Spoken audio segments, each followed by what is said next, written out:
I was raising 4 children, and I was married at the time, and our marriage was kind of rocky, and the lights was cut off in the home and the water and everything, and I went to my mom. I said, the Lord is dwelling on me to move to Raleigh, North Carolina. And she was like, baby, you don't know nobody there. I said, I know. I said, but I'm gonna take the children and we're gonna go and we're gonna start over. And she put us in the car and we headed to Raleigh with only $100 to our name. We didn't know where we were going. We didn't know where we were gonna stay when we got there. You know, it was kind of one of those moves we made in the middle of the night. I just remember that coming to Raleigh, we were just still unsure about, like, what are we doing here? What is life going to be like? There was a lot of uncertainty.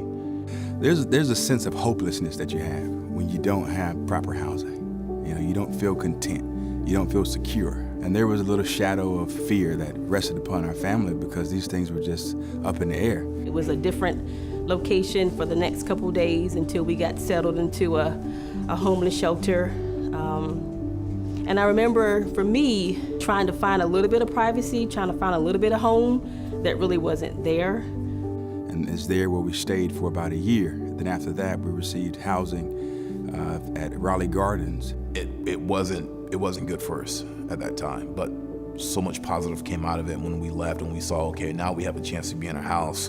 Let's make the most of it. What that means is you'll go through hard times in life. You'll see some difficult days, but God won't leave you there. He always comes alongside and helps you make it to where you need to go. And for us, back in 1992, that was Habitat for Humanity. I got in touch with Habitat and they told me what I needed to do. And I was like, my God, it would be awesome to be able to put the children in a home of our own, where there would be peace, where we can grow together. And for us at the time, what do you mean by permanent? Are we gonna own it? Is it gonna be ours? Is it gonna be our place to call our own? And she said, yes. Man, I think one of the things we were even more excited about really was, just getting out there helping, trying to help build the house, just excited it was gonna have a place that was gonna be our home, that was gonna be, a foundation, somewhere that we can build from. I do remember Saturdays actually getting up fairly early and coming into the job site and working on the house. I remember the nail guns, putting up the roof, the feeling of family, where people were excited to see us when we got there. There's a great sense of community. Because these homeowners have all helped build each other's homes. The homeowners take pride in their home. They look forward to it. You get out of life what you put into life. And so this was a prime example of how putting in those Saturdays, beating in those nails, helping out with that paint, and now we got this house to prove and show what we've done. We finally packed up all of our stuff, put it on a U-Haul, moved in our new home. Everything's set up, and it's just a joy, and it was serenity. You see the smiles, you see the children jumping up and down. To all the house leaders, that's one of the best things, is seeing the families move in. We had a place to call our own. We felt like we were accomplished. We felt like we realized that American dream. There was definitely a sense of pride. Me being the only girl, I had my own bedroom. It was neat, it was clean. It was a sense of pride and accomplishment for us all. Once we did get the house, that strengthened that even more, and that we were all going to school, college, or we were going to do something with our lives. A home provides stability. It provides strength, love, hope, joy and peace. These things come from having decent living conditions. I think just having the stability, we were able to kind of focus on the tenets of life.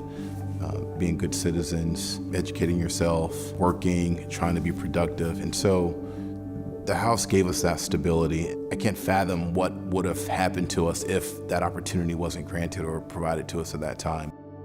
And it's the reason why we're in the position that we are today. Because homes do bring families together. You give them something to look forward to. It's a place to meet and greet, to cry, to have fun, just to be together. So a person that volunteers to put their money towards is putting it towards a good cause. That house it was built on love, right? People who cared about prosperity of others, a community coming together to support a family that needed help at the time. that house that keeps on giving. It's that house that keeps on loving. It's that house that keeps on building. It's that house that keeps on healing. So when you give towards a Habitat for Humanity, you don't know who you're blessing. You don't know the outcome of that individual. You don't know what they're going to become. You could be given to the next lawyer or doctor or maybe politician. You could be given to the next preacher. There are so many more families that need exactly what we needed back then. You know, the mission hasn't changed. The need is still there. It's just a different family in a different situation. And that's the beauty of Habitat, and that's what keeps it going and why it's gone so long, because the need is still there.